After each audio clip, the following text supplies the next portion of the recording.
contra el olvido. Historias de resistencia. El pasado está ahí, nos susurra, grita, y sus alas quemadas golpean contra el olvido. Bienvenidos a este ciclo de entrevistas que rescatan memorias. Hoy recibimos a Ariel Pereira, exiliado político.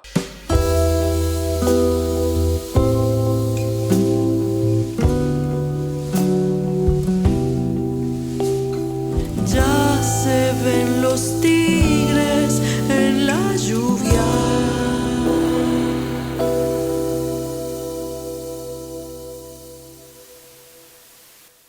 Hola, Ariel. Caballero.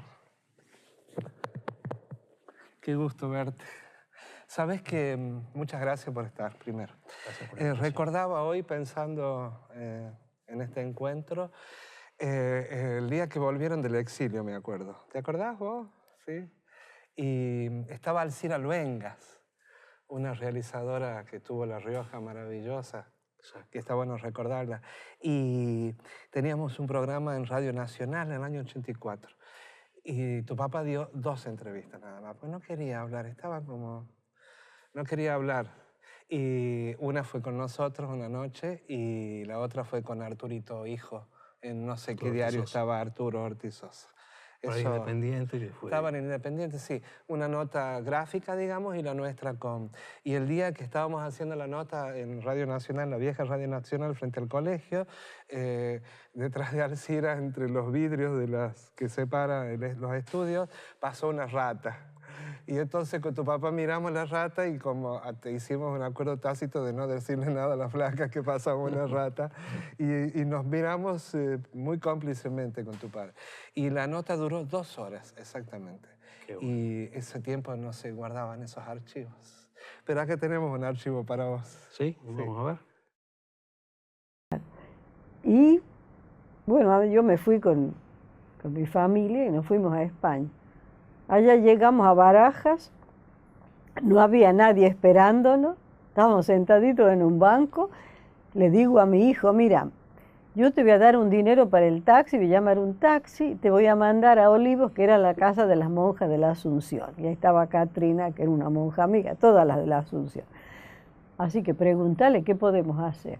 Lo mando al Arielito, tenía 13 años. Lo siento en el taxi y lo mando. En eso la Lili y Tito Pauletti llegan a buscarnos, porque Ariel había conseguido unas horas de cátedra en la Asunción y justo empezaba ese día, así que no nos pudo ir a buscar. Bueno, Arielito se fue para Olivos, que quedaba en la otra punta de Baraja y hay que cruzar todo Madrid. Y yo me quedé nerviosa porque te imaginas, no sabía cómo se iba a desempeñar el Ariel. Bueno, pero él dio bien. Y en eso vinieron los Pauletti y nos llevaron a su casa. Estuvimos ahí 1 o 2 días y lo fueron a buscar ellos a Arielito en Olivos.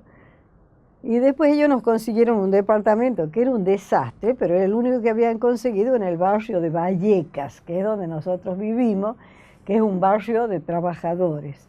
Era una de las partes de Madrid que era considerada Madrid roja, porque casi todos eran republicanos, así que caímos justo en el lugar preciso.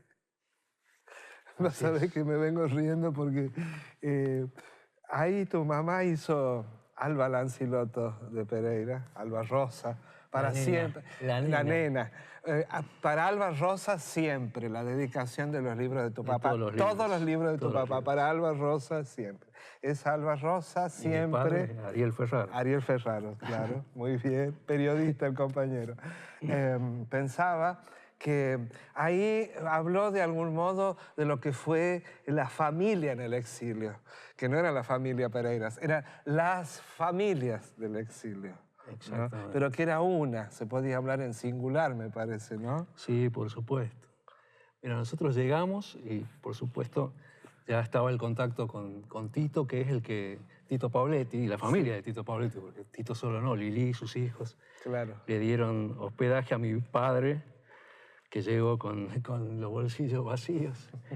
Le dieron hospedaje mucho tiempo hasta que llegamos nosotros y ahí, como cuenta mi madre, salimos a buscar ese departamentito que era una cosa precaria, chiquita, que no... apenas, creo que no tenía puerta, tenía cortinas, entre 2 habitaciones minúsculas, un comedorcito, un bañito que tenía apenas un lavatorio y un inodoro, en un edificio antiguo, precario también. Esa fue nuestra primera vivienda allá, pero ya fue el lugar donde nos juntamos con un montón de riojanos, sobre todo. Claro, ahí empieza esto de la familia. Ahí en Vallecas había una parroquia que era muy piola, que coincide... Nosotros Sí, participamos en la parroquia del Dulce Nombre de María, que pertenecía a una vicaría. Sí. Vicaría, el obispo, Sí. era el obispo Alberto Iniesta. Ah, Iniesta, el obispo que era rojo, le el decían. obispo rojo. Y El cayeron a ese barrio ustedes. Caímos a ese Pero barrio. todo fue el azar. ¿Por qué caímos ahí? Porque las monjas de la Asunción, que claro. habían estado acá en La Rioja, Claro, y con que Monseñor tenían- Angelelli, y de Claro. ahí venía el vínculo. Venían de España, además. Claro, las monjas de la- son las que nos dieron algunas horitas a mis padres para empezar Para a pechugarla. Y también a Carlos y Rafael, Carlos Di Marco y Rafael Cifré, que habían llegado un Exactamente. tiempo antes que nosotros. Y bueno, son las primeras que nos auxiliaron en ese sentido, dándoles un poco de laburo a nuestros viejos. Y ellos tenían colegios en Vallecas, porque Claro. tenían la idea de también instalarse en los Claro. barrios más o menos Claro. pobres o Ya estaban en esa necesitados. opción, digamos, de esa iglesia más comprometida Claro, con los más pobres. de barrial, donde estaban Claro. las comunidades de base y demás. Y ahí caímos nosotros, ahí estudiamos nosotros en esos colegios. Alguna vez dijo la nena, tu mamá, en una entrevista de las muchas que le hice, sobre todo en radio, que fue una bendición haber ido a vivir a Vallecas. Ella lo decía. Vallecas, no sé, La Rioja y Vallecas son mis Sí, patrias. Porque, sí, ¿no? Sí, nosotros estuvimos 7 años, pero nos hicieron sentir parte de ahí. Porque, mirá, estábamos relacionados por el lado de la parroquia, el Dulce Nombre, con gente muy comprometida, que hablaba mucho de América Latina, que hablaba del compromiso con lo social, con lo barrial. Y nosotros nos integramos con mucha facilidad en eso. Claro. Después el colegio, los vecinos, mucha gente progresista, de izquierda, también que habían sufrido la persecución. Algunos volvían, Claro. Algunas familias... Eran un encuentro de historias, ¿no? Era de historias de montón de exilio, todo eso. de expatriados. Y mucha solidaridad con los argentinos y con los latinoamericanos. Bueno, mira, yo te invito a que vamos ahí. Acá nos está esperando un... Bueno, Un pibe que promete. yo no sé qué decirte del Monchi, porque no sé si vos sabes quién es ese hombre, pero hay tantas cosas tan lindas para decir de ese artista solo y cosas ese ser lindas. humano. Solo Se cosas llama lindas. Monchi Navarro. Y él está aquí para un momentito. ¿Sí? ¿Siente ahí? Yo después vuelvo.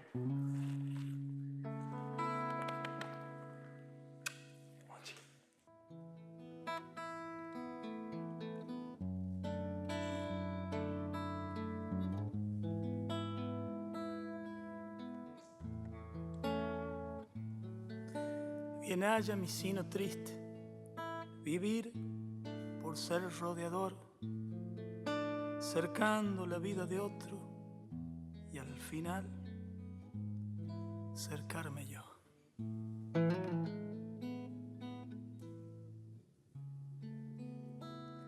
Junto a la memoria del monte caído, donde las palomas no esculpen la luz, yo sigo la forma carnal de los días, plantando las ramas del norte hacia el sur.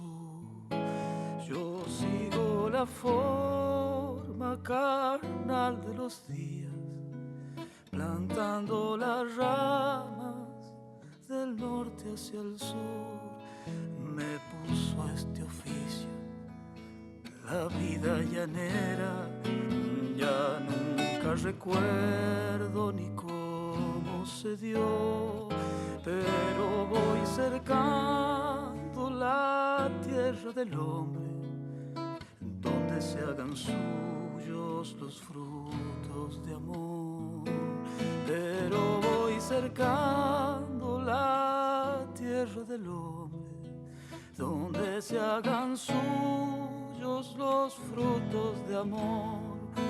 Yo tengo un verano de espinas soleadas quemándome el sueño detrás de la piel. Ojalá que el hijo no me salga chero, para que no sepa lo que no olvidé.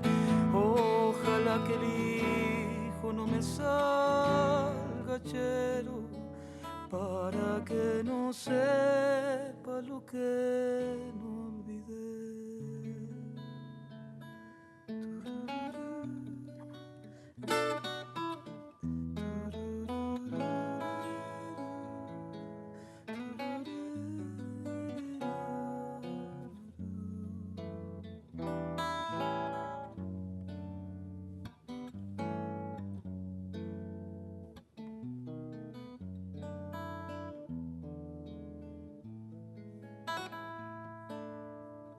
Por este silencio que nos duele como una herida en la ternura, por esas voces que nombrándolas suben por el olvido hasta despertarnos en un solo grito de memoria, verdad y justicia, por la lucha, la dignidad que no cesa, por la memoria abierta, dolida, ultrajada por los días saciados, por el pelao Angelelli, por sus ojitos mirando el último sol, por Wenceslao Pedernera, por los curitas de Chamical, por Albita, por Ariel, por las madres de Plaza de Mayo y sus pañuelitos de esperanza, por las 30.000 compañeras y compañeros desaparecidos.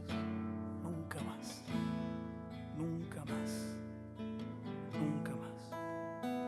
Vendimiando vientos, junté muchas tardes y en los andurriales clavé mi ansiedad, y así sobre el yerto maíz de la arena la lluvia del viento se hará vegetal, y así sobre el yerto maíz de la arena la luna del sueño se hará vegetal, y al seguir cercando parcelas rebeldes sobre el horizonte clavado a sudor, vine a darme cuenta de que mi esperanza también con el tiempo cercada quedó. Vine a darme cuenta de que mi esperanza también con el tiempo cercada quedó. Yo tengo un verano de espinas soleadas, quemándome el sueño detrás de la piel. Ojalá que el hijo no me salga chero, para que no sepa lo que no olvidé. Ojalá que el hijo no me salga chero, para que no sepa lo que no olvidé.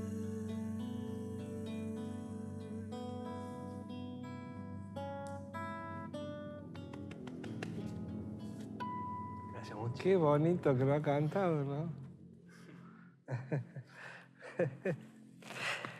Pensaba que parte del origen de esta familia Pereira tiene que ver con ese paisaje, ¿no? Ellos vienen, ustedes vienen de ahí, Del sur de todos los sures. de todos los sures. ¿Corral de Isaac? Corral de Isaac, mi viejo, las Jarillas, la familia Lancilot. Ah, claro, los Lancilotos también del mismo, de esa geografía cultural, porque no es solo lo geográfico de la tierra, ¿no? Claro, aparte, el abuelo paterno, Lancilotto, era maestro y fue inspector de escuela. Y la escuela de ahí se llama así, ¿no? No de ahí, Ah, no, de acá, de Chepe. Chepe. Y mi abuelo paterno también. ¿Y las familias se conocían de antes? Se conocían. Se conocían. Sí, por eso mi padre en algún momento fue a vivir a La Rioja, a la casa de los Lancilotto. Fue a vivir a La Rioja, a la casa de y los a ella le Lancilotto. tiraba los galgos a mi vieja y mi vieja ni bola le daba. Ah, ¿no le daba bola a la No, nena? en ese momento no. ¿Por qué no le daba bola? No, recién en tiempos de Calíbar, Sí. Toda la hinchada ahí de los artistas hicieron fuerza para que se fue la consolidara hinchada de los relación. artistas. Ahí lograron la unión. lograron. Dura la nena, mirá. Así es. Y vos sabés que esta samba, es una samba, ¿verdad? Yo por ahí Sí, confundo es una los... samba. Esta samba está incluida en un cancionero que hizo Monseñor Angelelli, que se imprimió en las Monjas Azules ahí en el Obispado, que tenía en la primera parte las canciones de la iglesia, y en la segunda parte estaba esto, Canción con Todo. Esta era del Cercador, pero estaba la de Chepes al Sur también. bien. Así que mira, ¿no? Qué historia. Monseñor Angelelli. Monseñor Angelelli. Muchas gracias. ¿Ah? No, ustedes. Monchi, qué grande, Monchi. Ustedes, muchas ¿Eh? gracias. Es grande ese Monchi. Es grande. Bueno, yo te invito a que sigamos el recorrido para ahí. Vamos para allá, y ahí nos vamos a sentar y vamos a charlar de todo esto. ¿Cuántos años tenías cuando te fuiste de La Rioja? 13. 13. ¿Y la Puki, tu hermana? 15. 15. La Puki cumplió ¿Cuánto? el 12 de mayo del 76, 15 años, y le hicieron una fiesta, porque los tíos quisieron hacer una fiesta en esa situación donde estaba mi tío Tito detenido, mi abuela muriendo. Claro, ya con toda Le la... quisieron hacer la fiesta y se hizo la fiesta y después nos fuimos al exilio. Un exilio que comenzó en Uruguay, ¿no? Comenzó en Carmen de Patagones. En Carmen medio de ahí por- Patagones, claro. La provincia de Buenos Aires al sur, al al frente de sur. Viedma. Ahí vivía una hermana de mi madre, Sí. la tía Kela y el tío Oscar, que Kela. ellos nos auxiliaron ahí porque imagínate que los recursos no eran Claro, abundantes. no abundaban. Y de ahí, ¿ahí cuánto tiempo? Y 6 meses, terminamos 6 meses. los colegios. Ahí mi padre, que estaba colaborando en la Dirección de Cultura de Viedma, Viedma es De cruzando... Viedma que está enfrente, sí. enfrente. El río los divide. La gente de Cultura lo había llamado y ¿Ah, lo sí? le quiso dar un cargo ahí. Y llegó el famoso, por primera vez, el famoso informe de inteligencia. Y le dicen, mira, esto llegó. Y mi padre tiene que irse a Montevideo. ¿Por qué a Montevideo? Por la misma historia. Porque hay familiares de No, ustedes. un montón de por la familia línea de los hermosa, Lanzilotos. Por la línea de los Lanzilotos. Que fueron muy solidarios con ustedes. ¿no? Absolutamente. Nos dejaron una casa, así. Les Nos dejaron entregaron una casa. La casa para que la usemos nosotros y se fueron a vivir al fondo ahí. ¿Y el tiempo del exilio en Uruguay cuánto En fue? Uruguay estuvimos también 7 meses. Mi padre, en agosto... Y tu papá ya se va antes. Claro, pero ¿por qué? Porque él estaba trabajando en el colegio de los maristas, hermanos maristas. Sí, un colegio católico. Exacto. Y también en algunas galerías de arte y demás, y ya empezaban a buscarlo y de pronto viene un día a casa unos policías de civil a buscarlo, el señor Pereira, no sé cuánto, y lo llevan y lo expulsan de Uruguay. 3 días en la expulsado policía, fue. Expulsado, porque la otra alternativa era deportarlo. Devolverlo a la Argentina. ¿Y ahí Le dan- se va a dónde? Le dan la chance de irse. Y ahí otro amigo que era diplomático en ese momento, Horacio Salduna, que había estado en La Rioja, Sí. lo ayudó económicamente para que pueda tomarse un vuelo a Madrid. A Madrid. ¿Por qué a Madrid? Porque ya había riojanos allá. Había riojanos. Y luego ustedes salen. ¿Ustedes salieron previo por Brasil? No, ¿O no. Fueron directamente de Uruguay a Nosotros nos España. quedamos ahí porque no teníamos a dónde ir, no teníamos el dinero y no para tenían irnos. dónde llegar tampoco. Exacto, él se fue en agosto y en octubre nos mandan los pasajes y ahí ya aparecía la solidaridad de los vallecanos para pagarnos los pasajes a los Para 3. los pasajes. Ah, sí, claro. Y Era ahí para empieza 3. nuestro periplo madrileño y de 7 años. 7 años. ¿Siempre en Vallecas? Siempre en Vallecas. Siempre en Vallecas. Siempre. Fueron fieles al barrio Sí, que los sí, sí. albergó. Pero bueno, hay una historia antes, como siempre. Un poco la historia comenzó ahí con esa samba del Cercador que nos ubicó en un momento de esta línea histórica que estamos contando. Y vos nombraste ahí a Calíbar. Y acá hay un libro que escribió Luis Oreque, un Oreque. hombre que estuvo por la Río, como lo conociste seguramente. Hay que leerlo. Hay que leer este libro. Calíbar en pos de la utopía. Y te voy a dejar hablar a vos, claro, pero quiero solo referenciar. Calíbar fue un movimiento cultural, las definiciones me parece que son mezquinas a la hora de definir o contar algunas cosas, que se creó en La Rioja en los 50 y parte de los 60, y que tu papá, el poeta Ariel Ferraro, fue uno de los fundantes, digamos, de este movimiento. Para empezar a hablar un poco, para que después contemos quién es la nena también. ¿Y qué fue Calíbar? ¿O qué heredaste vos de la historia de Calíbar, digamos? Calíbar, como vos dijiste, en los años 50, mi viejo se viene de Buenos Aires, había andado conociendo a los artistas que admiraba y demás, y se viene cargado de un montón de cosas, y se junta con otros amigos, amigazos, artistas también de distintos rubros, plásticos, ceramistas, hasta músicos se sumaron después, pero muchos escritores. Y se propone, la idea de ellos era que La Rioja se convirtiera como en un faro cultural de toda esta parte del país, de toda esta región. Y entonces se propusieron juntarse, promover actividades culturales y promover instituciones culturales que llegaron a construirlas, como Claro. escuelas de arte, museos y un montón de cosas. Y en ese momento ya chocaron con esa sociedad tan conservadora. Porque hablamos de mitad hacia fines de los 50, Claro. ¿no? En La Rioja, digamos, de Claro, 1950. en el país estaba el peronismo, digamos, pero, Claro. pero en La Rioja particularmente pesaba mucho esa pseudo-aristocracia conservadora que le gusta tener la manija, que no le gusta que nada se le escape de las Qué manos. puro apellido, que más que decide, nada. claro, exacto. Entonces aparecían estos Bichos raros. estos jóvenes bichos raros que de pronto quieren proponer cosas, cambiar las cosas. Pero aparte, tipos abiertos a las vanguardias europeas, latinoamericanas, pero con los pies en la tierra, ¿eh? Bien riojanos, porque todo lo que proponían era desde acá.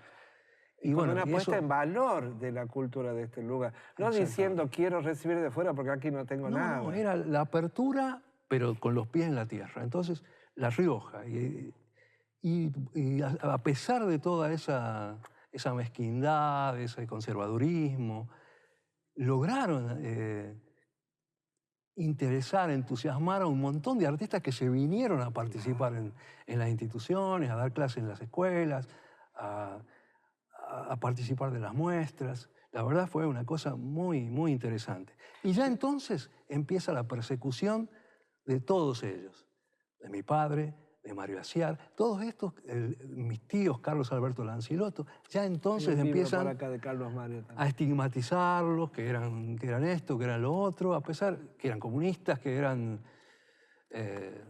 todo lo que les va a... O sea que, como toda historia, siempre hay una historia que le antecede. Sí. Y que va marcando esto que estamos diciendo. No es que, De la algo, nada. claro, de la nada, ¿no? Estas consecuencias, y lo vamos a poner entre comillas en el sentido que no son buscadas, sino que son desde la mirada. Pensando también en una Rioja que en ese momento, si en los 70 y pico tenía 70.000 habitantes la capital, la mitad de los 50 tendría un poco menos, Claro, digamos. sí, Y desde Rioja ese chica. lugar plantarse con esa decisión tan firme, ¿no? Exactamente. Pero después, en la medida que se dio toda esa lucha con esa persecución, esa estigmatización que les va a durar y que se va a hacer, por supuesto, mucho más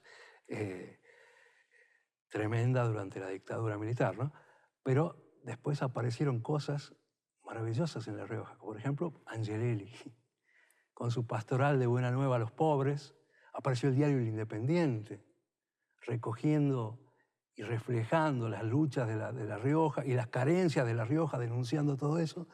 Y se armó una comunión que también los juntó como víctimas después de... ¿Y quién era la Alba Rosa, la nena? ¿Te animas a leer una cosita que yo escribí sobre mi madre? Vos decime qué querés que lea. Hay, Acá, en este papelito. a ver, eso que está doblado ahí. ¿Qué querés que te lea? Que me leas eso. ¿Todo querés que te lea? A ver. Alba, la nena, transformadora y transformada.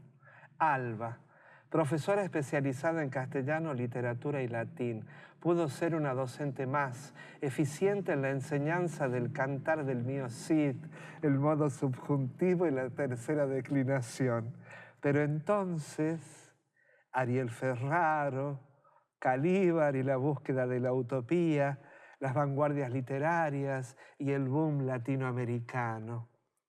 La nena, católica, apostólica, romana, por tradición familiar, pudo ser una buena cristiana de misa diaria y puntual observación de mandamientos y sacramentos. Pero entonces, el Concilio Vaticano II y Monseñor Enrique Angelelli, con el Evangelio de Buena Nueva a los pobres y oprimidos.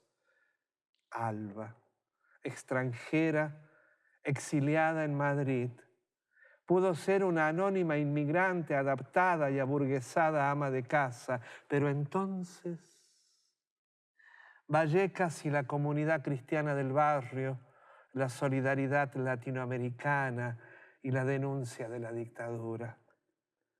La nena, de regreso en la patria, pudo ser una ciudadana más ignota y hogareña, atravesando la adultez a la espera de los nietos. Pero entonces, abuelas, el hijo apropiado de Annie, los desaparecidos, la lucha por la verdad y la justicia. ¿Qué más decir de la nena? Y estos dos se encontraron, el Ariel y la nena, y formaron esta familia donde nació Puki y el Ariel. Y luego se fueron al exilio, con 13 y con 15 años. 7 años en Madrid. ¿Cómo fueron los años en Madrid? Bueno, te contaba primero eso anecdóticamente, que llegamos como casi todos con los bolsillos vacíos y hubo que lo dabas vuelta y solo nada. Hubo que arremangarse, pero estaban, Claro. estaban los otros riojanos. En el caso nuestro estaban los vallecanos con mucha conciencia de solidaria porque habían sufrido también ellos el franquismo, Claro. tenían familias que habían estado exiliadas. Claro. Y aparte había una comunidad cristiana que también era solidaria, sabían de Latinoamérica. Era un momento donde sonaba mucho Latinoamérica, mucha música latinoamericana, mucho arte latinoamericano sí. en Europa. Pero ya habían empezado los exilios de Chile, los exilios Esos fueron de Uruguay, pioneros. Los de Brasil mismo. Exacto. ¿no? Y algunos centroamericanos. Después Sí, llegaron algunos los argentinos, que era muy numerosa la Claro. comunidad. Y nosotros participamos de todo eso. Nosotros desde el principio era cita obligada a ir a un acto de solidaridad con Chile. Claro. O con Uruguay, o con El Salvador. Claro. Participar en un comité de solidaridad con Nicaragua cuando Con se acercaba Nicaragua. la Y vendiendo revolución. el café, además de Nicaragua. Todo eso. Para el beneficio. Y bueno, ya estaban nuestros padres. Yo el otro día estaba, cuando llegamos, traíamos un montón de cajas ahí con documentos de mi madre y estuve encontrándome con cartas que mi madre ya en el año 77, recién llegado, se dirigía a la OEA, a la ONU de Ginebra y a distintos organismos, Amnesty Internacional, por ejemplo, de Estados Unidos, pidiendo por mi tío, por los presos del Por las Independiente, por mellizas. las mellizas. O sea que desde el principio había muchas cosas para hacer. La historia de la familia Lancilotto también es una historia, porque ustedes se van al exilio, pero ocurren otras cosas. ¿Podemos nombrar esas otras cosas? Por supuesto. Favor? La familia Lancilotto fue una familia que tuvo muchos golpes, muchos impactos durante la dictadura. Mi tío Carlos Alberto Tito Lancilotto, Tito. que era Hay un profesor de librito por ahí. filosofía, esa era su militancia. Claro. Había sido candidato del MID, fíjate vos, desarrollista. Bueno, estuvo preso desde el 76 hasta el 80, junto a otros, otros tantos. Bastante tiempo. Bastante. Bastante, ¿no? Y bueno, y las mellizas, ¿cómo no hablar de las mellizas? Claro, las mellizas. Las mellizas con su militancia en el Partido Revolucionario de los Trabajadores y bueno, y todo Las el mellizas trágico son las final. más chicas. son las más chicas de los Lancilotti. De los Lanciloto.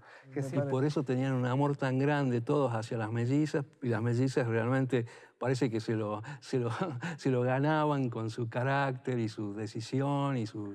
Sí, sus y cosas. eran muy libres a la hora de elegir sus vidas, siendo muy jóvenes. Absolutamente. Ya de También. muy jóvenes se fueron a estudiar y ya empezaron a militar y a traer todos esos sentimientos, toda esa... Todo lo que iban recibiendo al lugar a donde fueron, digamos, que fueron a estudiar. Y Pero ahí se contagiaban. encontraron con los que fueron sus maridos. Exactamente. En la militancia se encontraron con... Ana María se encontró con el gringo Mena, con Domingo Mena. Domingo Mena. Y Latina, María Cristina, se encontró con Carlos Santillán. Y fueron compañeros de lucha hasta que terminaron cada uno de una manera trágica por obra y gracia de la dictadura criminal, ¿no? Y están los hijos de las mellizas. Los hijos de las mellizas. Los hijos de Tina viven en La Banda, Santiago del Estero, de donde era el papá. Mena. Sería. No, Ahí, Santillán. Perdón, Santillán, claro. Santillán. Santillán. Y los hijos de Domingo Mena y Ana María es Ramiro, que vive en Chepes, Eso. y Maxi. Que ahora contaremos. Ahora vamos a contar. Bueno. No quería esto para también... otra cosa. La nena fue detenida en la dictadura. Mi madre fue detenida el mismo 24 de marzo a las 3 de la mañana y en el mismo momento eran detenidos muchos compañeros de ellos, también que participaban de todo esto, la gente del diario El Independiente, docentes y muchos compañeros que hoy Así es. están en la Asociación de Expresos. Ella era docente en el Colegio Nacional, En el que Colegio se Nacional. llamaba así, de esa manera. Y ahí siempre, bueno, y también otros profesores. Por supuesto, Eh, Eloy López. Eloy Juan, López, luego fueron cesanteados muchos de ellos. todos ellos fueron Y cesanteados. también Arturo Ortizosa, el que era Arturo rector, Ortizosa, por fue supuesto. preso. Y también cuando la comisión recogió testimonios, la Comisión Provincial de Derechos Humanos, alguna gente hizo referencia a esto, y se habló de un estudiante joven que luego llegó a ser intendente de Córdoba, que Un informante del- informante de cuarto año, que se colaba en las casas para tomar información y transmitirla a las autoridades castrenses. así es, Germán Camerat, Germán Jamerat Gordillo, intendente luego de Córdoba, y diputado. un creo ser que nacional. siniestro, infame. Me encanta decir los nombres completos de los infames. Perfecto. Sigamos. También esto, digo, cuento como para entender esto, no decir, pero ¿de dónde se viene? Como que esto que decíamos antes, de la nada ocurrió, no. Hay una cosa, hay un andar. Madrid fue el lugar donde tu papá también, Ariel, pudo hacer cosas que me parece que algo que siempre quiso hacer, como estudiar algo que él amaba. Contale un poquito a esto. Claro, mi padre en Madrid cambió un poco lo que había sido la historia económica de la familia, porque siempre en La Rioja, la que paraba la olla era mi madre. Claro, él era el Mi poeta. viejo era el poeta, sí, está bien, daba clases en el profesorado y escribía en algunas revistas, pero eso no aportaba gran cosa. Claro. Pero sí, la verdad que le aportaba muchas cosas a La Rioja, por algo estaba siempre colmado el escritorio de la calle 25 de Mayo. Y todo el que llegaba, todo artista o alguien vinculado a la cultura pasaba por la casa de la calle. Sí, 25 de dice Mayo. Mario Cacho Paoletti que siempre hubo una dirección de cultura en La Rioja, pero la verdadera estaba en el escritorio de Ariel Ferraro, pero bueno. No tengo duda. Bueno, mi madre paraba la olla en casa. En Madrid pasó al revés. Al revés. Mi padre trabajaba de sol a sol en el colegio, también de los hermanos asuncionistas, que se llamaba La Ciudad de los Muchachos. Mira. No tenía mucho tiempo para estudiar, pero en un momento se lo hizo, entonces empezó a estudiar a la noche, porque quería regalarle a su padre, que ya estaba mayor, a don Humberto Pereira. ¿Estaba vivo todavía don Humberto? Sí. Mira. Ahora te voy a contar esa historia. Dale, por favor.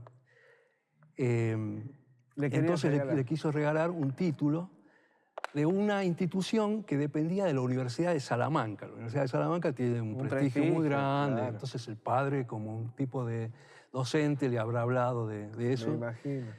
Y bueno, y estaba mi padre, cuando nos venimos en el 84, yo arranco primero, yo soy era el que estaba convencido de volver, los otros tenían dudas. Bueno, pero no te adelantes. Bueno, pero conta el hecho que estás contando. No, te quiero contar que él estaba preparando la tesis cuando se volvió. Se volvió para terminar de hacer la tesis acá y volver a presentar. Ah, ese era así estaba pensado. Sí, señor. Ah, mirá vos. ¿Y el estudio tenía que ver con lo teológico? Ciencias de la religión. Ciencias de la religión. Él siempre tuvo una curiosidad muy grande por todo Sí, esto. un tipo de fe. Mi viejo sí. Era un hombre de... ¿Tu mamá también? Sí. ¿Ustedes también? ¿Vos? Yo también. Yo ahora me alejé de la Iglesia Católica. Me considero un cristiano,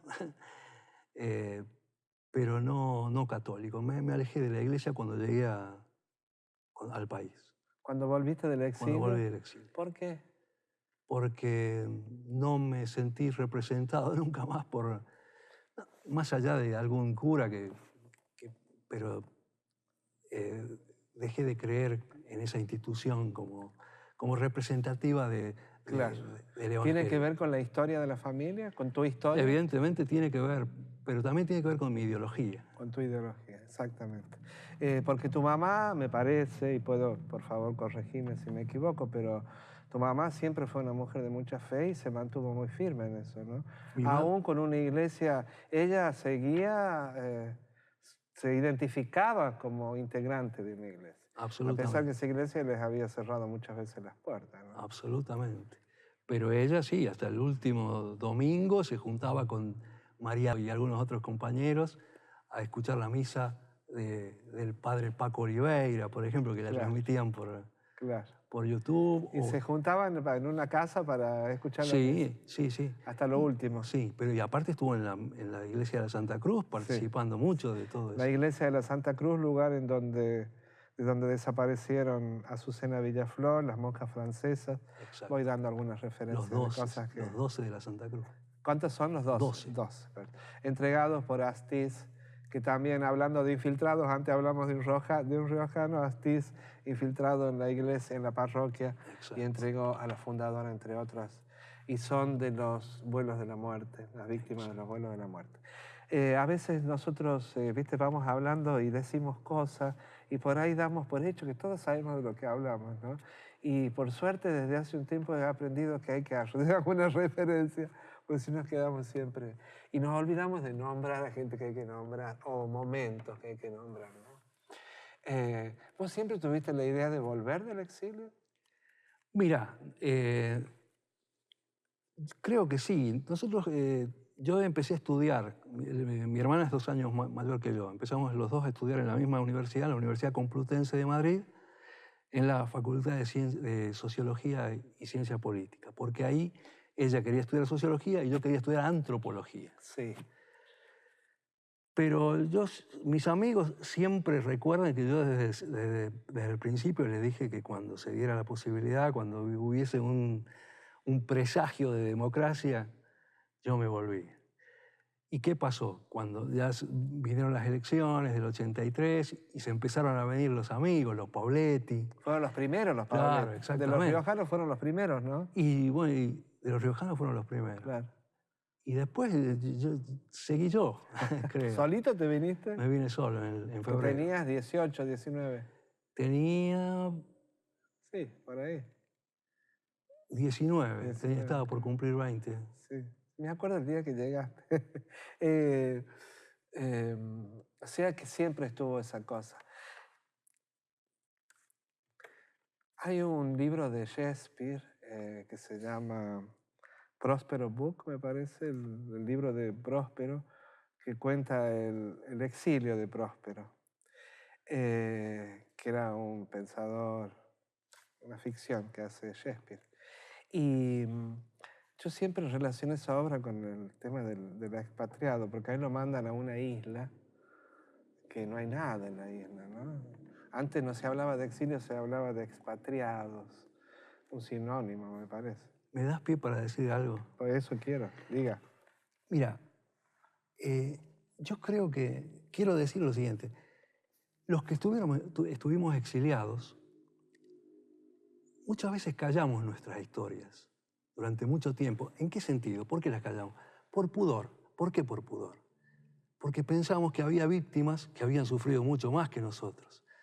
Los que estuvieron presos, por lo tanto torturados, golpeados, humillados, los desaparecidos, imagínate, mucho más.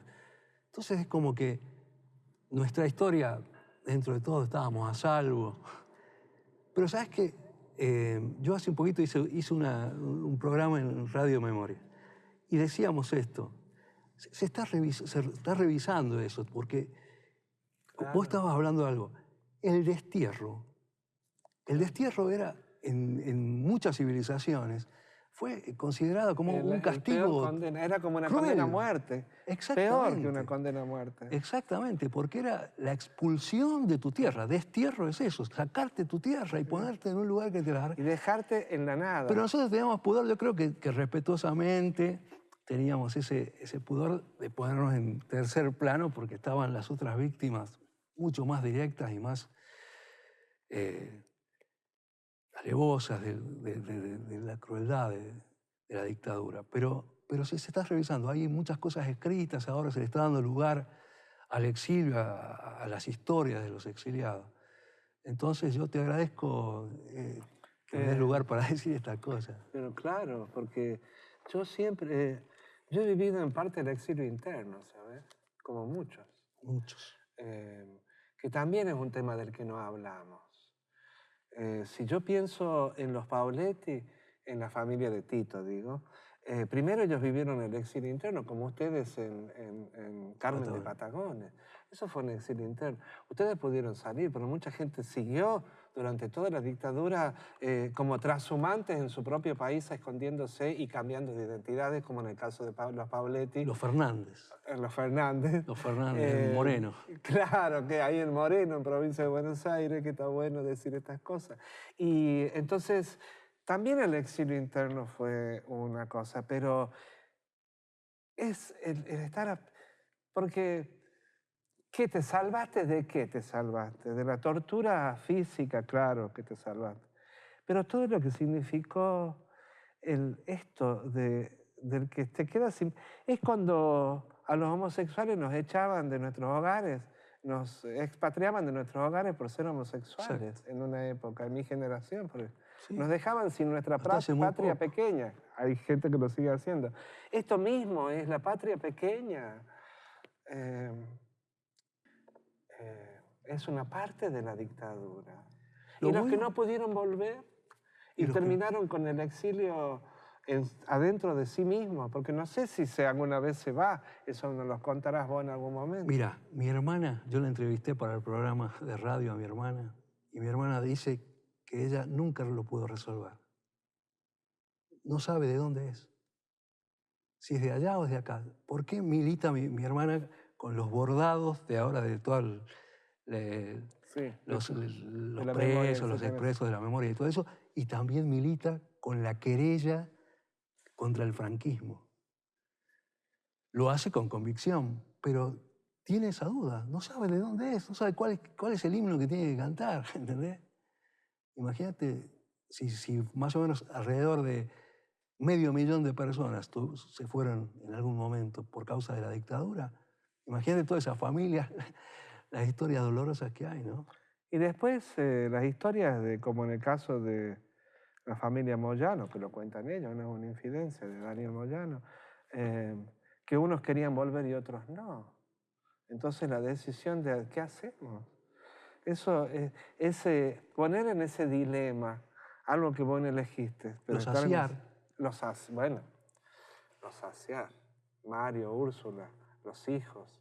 Pablo volvió después de muchos años. No hace mucho tiempo murió uno de ellos, nunca volvió.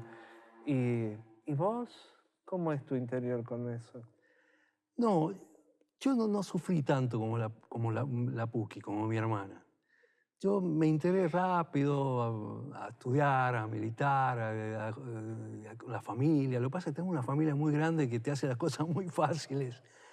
Y encima toda esa gente que también empezaba a volver, y la gente de derechos humanos, que es con los que uno se abriga permanentemente, qué sé yo.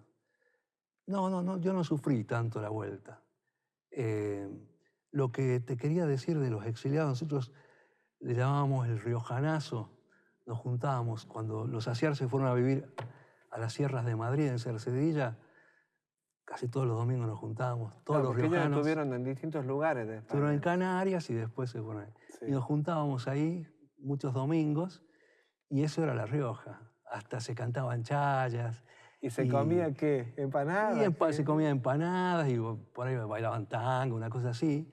Y Pero después nos veíamos en el acto de solidaridad con con Uruguay. los distintos actos de solidaridad que había. Siempre había algo por mucho hacer. en esa época.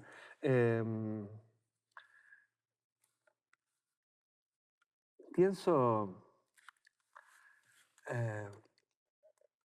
en esa vuelta de ustedes y ese capítulo que se abre en la vida de ustedes cuando se comprometen familiarmente, porque yo lo veo por lo menos a la búsqueda del que falta en la familia.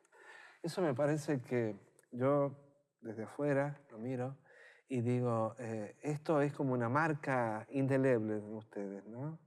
Se abocan a la búsqueda de ese nieto, de ese hijo de la melliza que faltaba, hermano de Ramiro, Ramiro salvado por milagro en el secuestro de sus padres.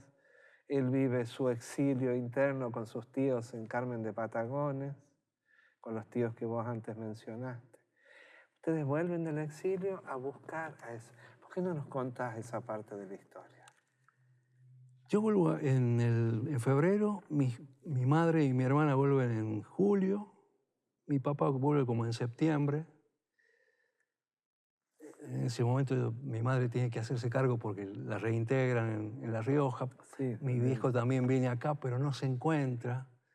Sí, Se siente muy triste, qué sé yo, va a Buenos Aires a probar suerte, pero ya no se recupera de esa tristeza, de ese desarraigo, es el otro desarraigo. Pero se van a vivir, mi madre pide el traslado a Buenos Aires porque mi viejo no se adapta acá.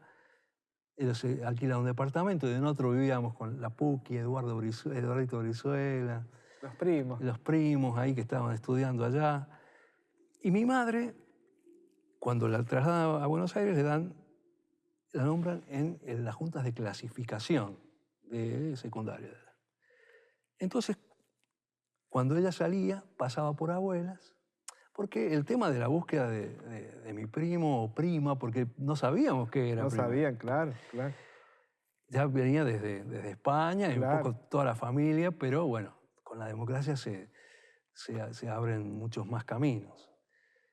Entonces mi madre pasaba por Abuelas, prestaba colaboración a Chicha Mariani, que era la presidenta de ese momento, con el boletín. La Abuela de La Plata. Con el boletín de Abuelas, con los archivos, con esas cosas que la mami tenía facilidad para hacer.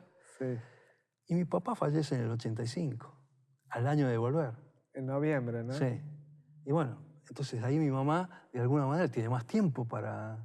Entonces ella se entrega por completo a Abuelas.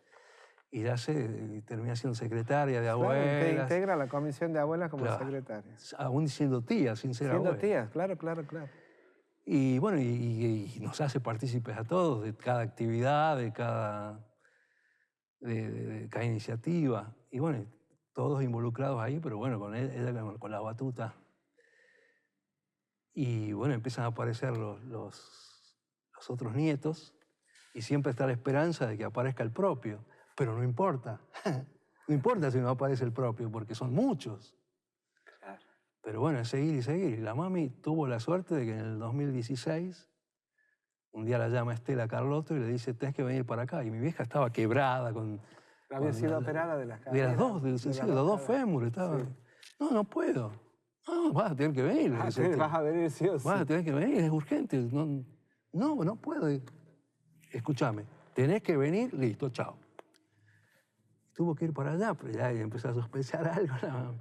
Y bueno, ya habían la Comisión Nacional de Derecho a la Identidad había localizado a Maxi en una búsqueda colectiva de otros nacimientos truchos.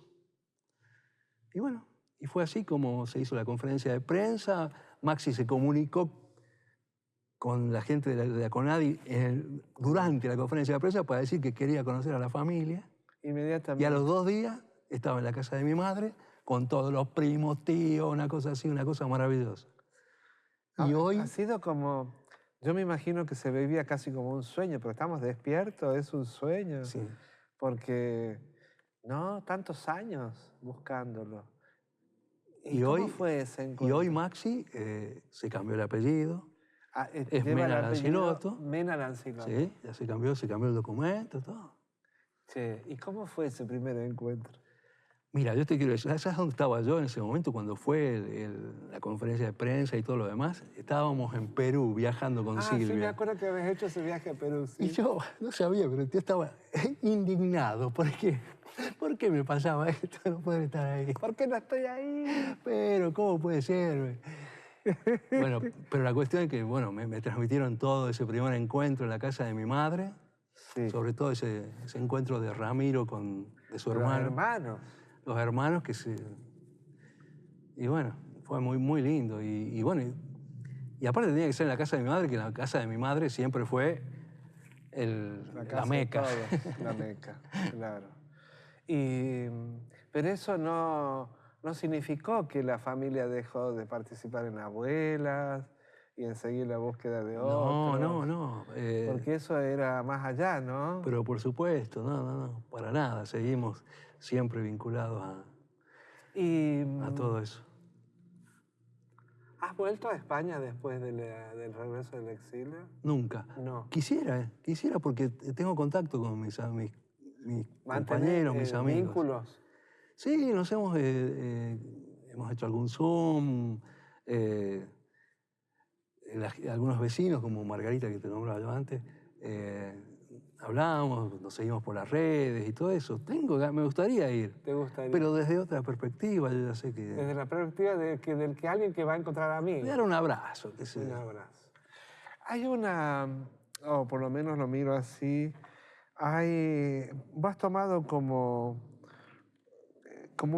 el legado, te lo has tomado vos de algún modo, en cuanto a lo que es difundir la obra de Ariel, pero no solo la difusión de la obra de lo que ya conocemos, sino en nuevas formas, como por ejemplo en el canto, ¿no? Quiero que nos cuentes un poco esto. Y bueno, eso era un viejo sueño que teníamos. Mi padre fue autor de un montón de canciones y... Gracias.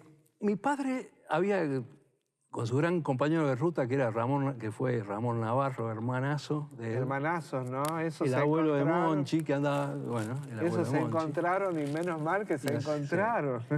Hicieron una treintena de canciones. Y Ramón ya había grabado algunas en una cosa que se llamó Tributo a Ariel Ferraro, allá Sí, un 97. trabajo más personal por ahí. de él. Sí. Sí. Pero había un montón de otras canciones con otros compositores. Otros compositores musicales. Sí. Y había muchos textos que habían quedado sin musicalizar. Pero con la idea métrica. de la métrica de la Sí, música. con la métrica, porque estaban Porque tu pensadas como papá canciones. ya escribía manejaba el tema de la métrica. Sí, digamos. sí, porque, por ejemplo, ahí hay canciones, yo te digo, con Ramón, ¿cómo componían? Ramón le mandaba a poner una música. Qué lindo. Con fotos. Sí, contá, vos contá, yo. Por ejemplo, con Ramón componía de distintas maneras. O mi padre le mandaba una letra con métrica o lo que sea, y Ramón le devolvía un cassette que venía por la Cotil en aquellas épocas. Y, Le devolvía con lo que le iba a poner. Claro, y lo grababa y así iban corrigiendo. Pero también Ramón, por su propia iniciativa, musicalizó poesía de mi padre, que no estaba prevista, como por ejemplo Quirquincho, que está ahí. No, y lo mismo Camilo Mata. Toque el olvido, también Claro, lo musicaliza el exactamente. poema, que no estaba pensado con... Camilo Mata hizo lo mismo con Manual de la Vagual. Había un montón de temas, Entonces, mi padre en algún momento había pensado hacer un espectáculo poético musical con alguna de esas canciones. Entonces, esas canciones. cuando ya no estaba él, a mí se me ocurrió, bueno, esto lo tengo yo, ¿por qué no lo convertimos en un homenaje a su cancionero? Entonces empezamos lo que ya estaba compuesto, que ya estaba editado, que ya estaba registrado, o que ya conocíamos las partituras, lo que fuera, y todo lo otro que estaba ahí inconcluso, lo demás, más los textos que estaban huérfanos, nos empezamos a convidar a los amigos. Raúl Mercado, por ejemplo. Que está en este el mismo primero, Camilo ¿no? Mata, Luisito Chazarreta. Luis Chazarreta, sí. Y a otros chicos jóvenes de acá, Pablo Aldonati también le puso música. Sí. Alguna. Y entonces todo eso nos llevó al primer Canto del Poeta, que es este, que en el año 2015 lo pudimos publicar, con un montón de artistas maravillosos. Maravilloso. Y nos propusimos hacer algo que dure, por eso lo de disco libro, con fotos, con toda la, Con una historia la información. también claro. Y en el 2021 Esta segunda hicimos versión. esa segunda parte también, y hubo como 8 temas nuevos, musicalizados ahí un tiempo antes de la grabación. Otra vez con unos artistas de primera, un montón, instrumentistas, vocalistas. Y bueno, también con el mismo formato y la misma Y idea. esto es que no tiene muchos años. El 2019 2019, la hicimos- colección Ciudad de los Naranjos de la Biblioteca Mariano Moreno, que publicó Exacto. la poesía completa. Y esta versión que tengo acá es ¿De la la AMP? antología poética de la ¿Ese es de la AMP. AMP? Sí, que la compiló Vicente Citolemo. Exactamente. Algunos de los libros que hay acá. Quería preguntarte, vos hace unos meses que has... y acá está el libro de esto quería poemas de mostrar, Ani. los versos de una de las mellizas, de Ana Lancilotto, de Mena, Sí. escritos, hay unos poemas bellísimos. Eso sí. Eso lo hizo mi madre, que los tenía todos ahí acopiados. Ella que los había guardado la Beba, ¿no? Sí. La Beba, otra de las hermanas Lancilotto. ¿Por qué decidiste volver a La Rioja después de tantos años en Buenos Aires? Mira, debe haber estado el bichito picando ahí siempre, ¿no? Pero bueno, ahora se daba la posibilidad, se acerca la jubilación y ese tipo de cosas. Y hemos venido viajando mucho con Silvia, mi compañera que es de Buenos Aires. Y a ella le encanta La Rioja. Entonces ella también me empezó a entusiasmar. Es algo que yo ya tenía previamente y dijimos, vámonos a vivir a La Rioja. Y entonces empezamos a prepararnos, buscamos y después apareció la posibilidad de dónde instalarnos. Y siempre estuvo, pero está un entusiasmo que me transmitió mi compañera. Acá tengo una familia muy grande, vos la conocés. Claro, tengo una familia muy grande. Por los Lancilotto más grande todavía, ¿no? ¿Vos tenés cuántos hijos, Ariel? 2. 2.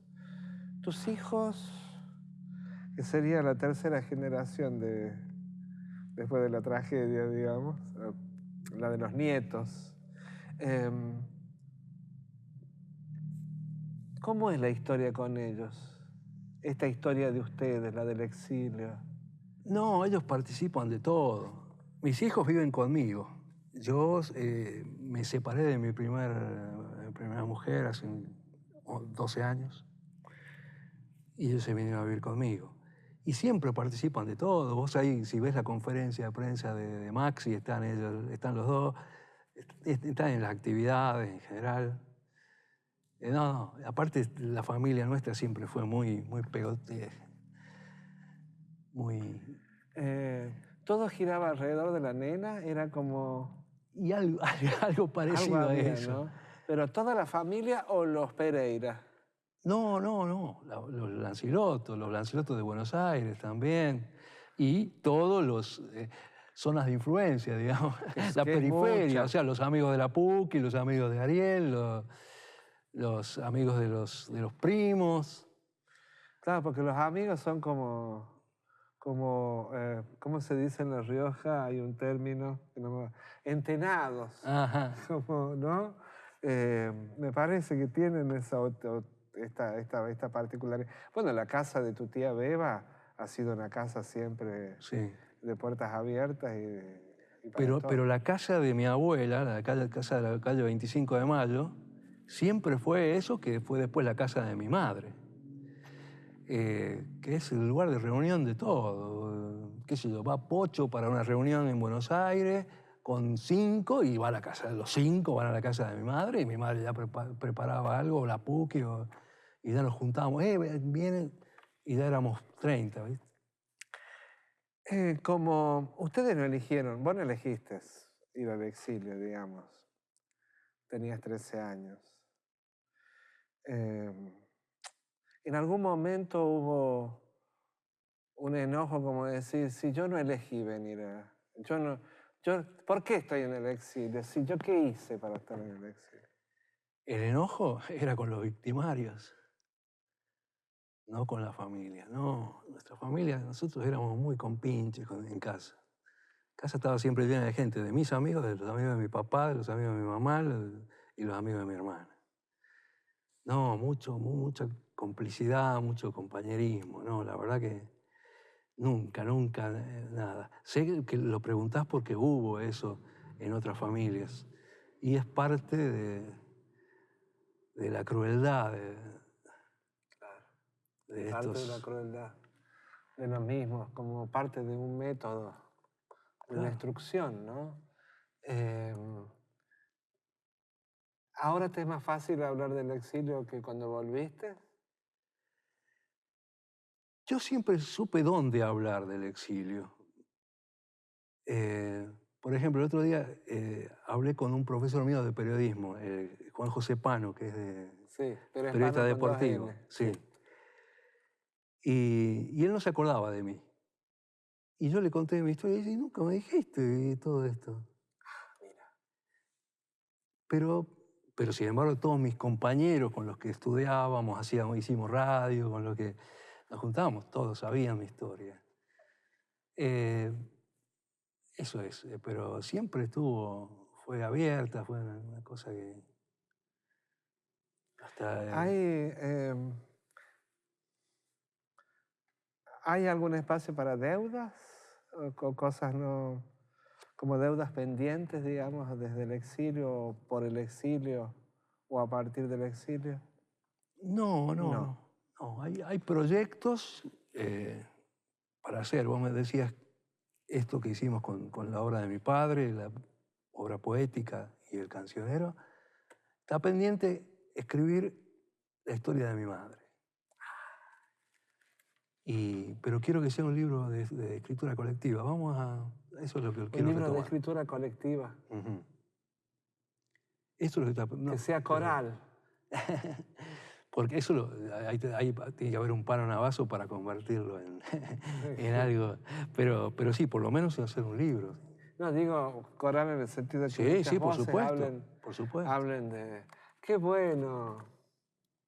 Ariel, muchas gracias. No, gracias a vos. Por contarle a los comprovincianos todas estas historias que tenemos que saber. Evidentemente, hay un montón de compatriotas que no conocen la historia y por eso toman decisiones en contra de sus propios intereses. Votan a sus verdugos, por ejemplo. Así es. Pero porque no conocen la historia o la pasan de largo, o porque están en el inmediatismo, en el consumismo, lo que fuera. Gracias por contar estas historias. Gracias a vos por compartirla. Y yo elegí para el cierre de este encuentro con vos a otro escritor que, si bien no fue riojano... ¿Cómo no? Preguntale, Claro, no fue. preguntale. Digo, no nació en La Rioja, pero... Preguntale qué se siente. Este también, el exilio, ¿no? 3 golpes de timbal en la primera edición, mira. Voy a leer algo muy pequeño, agradeciéndote, Ariel. El poder es una ilusión monstruosa que interrumpe las relaciones naturales entre las estrellas, los animales y las plantas. Los que lo tienen a ese poder imponen esa ilusión matando. De otra manera no podrían conservarlo. Con sus matanzas van postergando un tiempo de alegría. Se apropian de las palabras para escribir una historia mentirosa.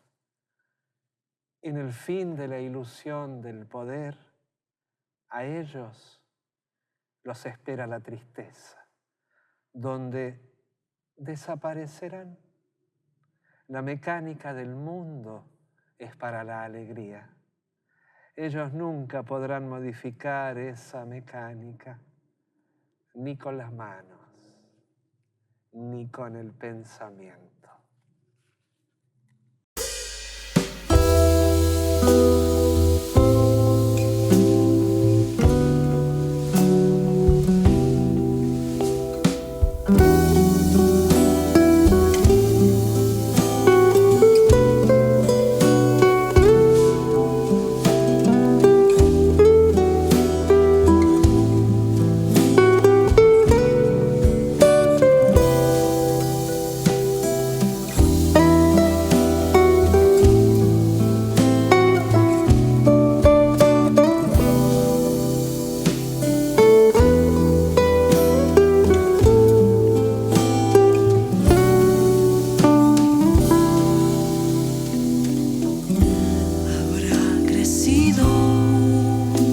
Yo en el nogal, la luz habrá tiznado gente sin fe, y esta botella se ha vaciado también.